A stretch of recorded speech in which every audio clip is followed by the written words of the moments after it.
All right, guys, so we got this head on, got the studs in. When you drop this head on, you gotta have these two back studs in. Sometimes you can get away without having to have this one in on, depending on the year of the truck, if it's a four-wheel drive or not. We got all of our studs ran in. I always like to back them off about a half turn. Got all of our valve or rocker or valve bridges on. Always put this non-slotted hole on the top. And then when you put your 6.4 length or updated 6-liter length push rods in, like right there, you're on the head gasket. So you have to make sure it drops straight in. There's no click or nothing, like an LS would have. So then after I get all the push rods in, I'll then drop the rockers on. I'll always line it up on the ball side first and then start the 10mm rocker bolt. I'll snug it up and then I'll lube up the washer and get it dropped on and then get the nut dropped on. I lube the studs, so I don't need to lube the nuts. I pack the threads pretty much full. I do this obviously before the rocker arms go on, so that way you can get them all the way in. So what we'll do is we'll lay this guy back here, make sure we're on our push rods, make sure we're sitting good on the rocker bridges, and then we would throw the 10mm bolts in after that, so that way it kind of gets us orientated the right way before we go and add all the extra torque. As you can see, one or two of these valves are open, so it's not quite sitting on there all the way. So we'll do that and then we'll snug them up. I like to snug all of these up, and what I'll do is I'll torque them all to 40 foot-pounds 2 or 3 times, and then I'll hit it 100, 150, and then 210.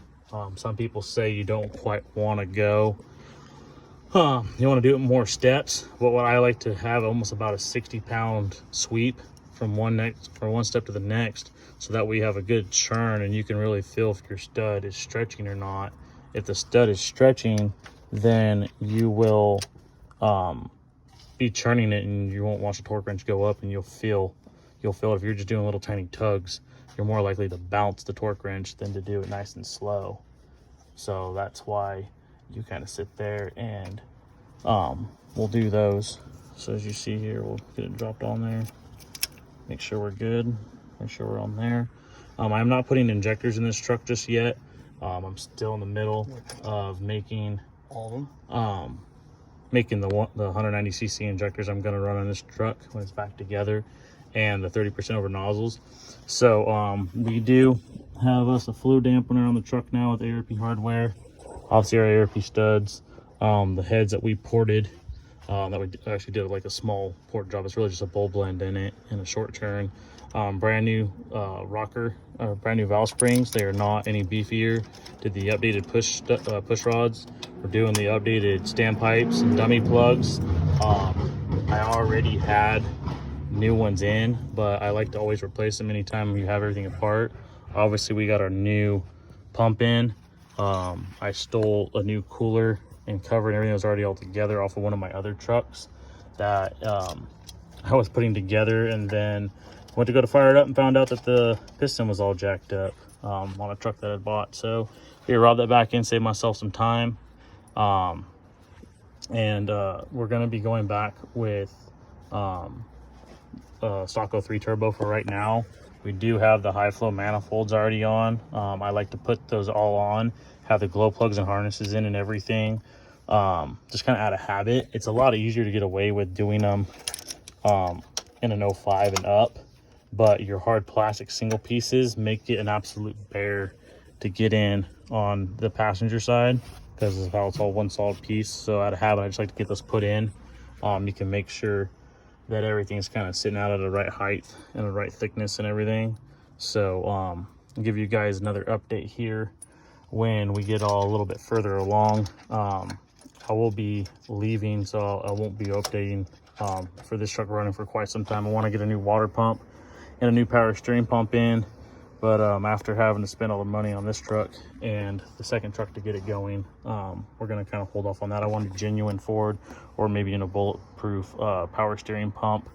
You can kind of see on this truck it has no pitting where the water pump was riding. So we're almost where the impeller sits. That lets you know that this truck was flushed out before 60,000 miles to help get rid of all the sand that a 6-liter is known for. That's actually kind of why one of the biggest reasons why these things blow head gaskets is the sand will erode the internals of the EGR cooler, and then it pumps the coolant up through the EGR valve into the intake runners, and it's hydro locking the cylinder, and that'll instantly stretch the head bolts.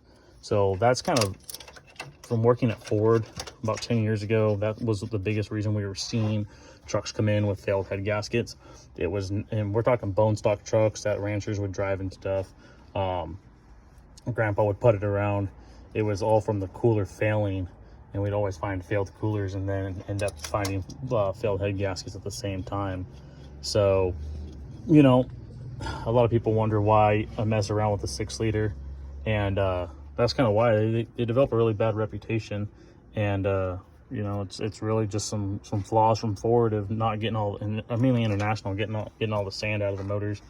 That's why your biggest and first upgrade should always be even a cheap eBay coolant filtration kit, because you can always go get a nice Wix filter.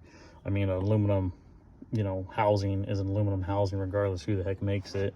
The fittings are pretty nice actually on them. So your first upgrade I would always recommend is getting those done.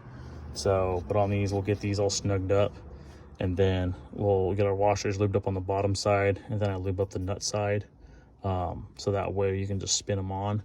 I always just kind of will squeeze out a little bit of moly lube, spin the washer on the one side, get it thrown on, then spin the nut on there, get it thrown on. So that way you don't get super nasty. I mean, your hands get kind of bad, but that's about it. So we'll go from there and give you guys another update.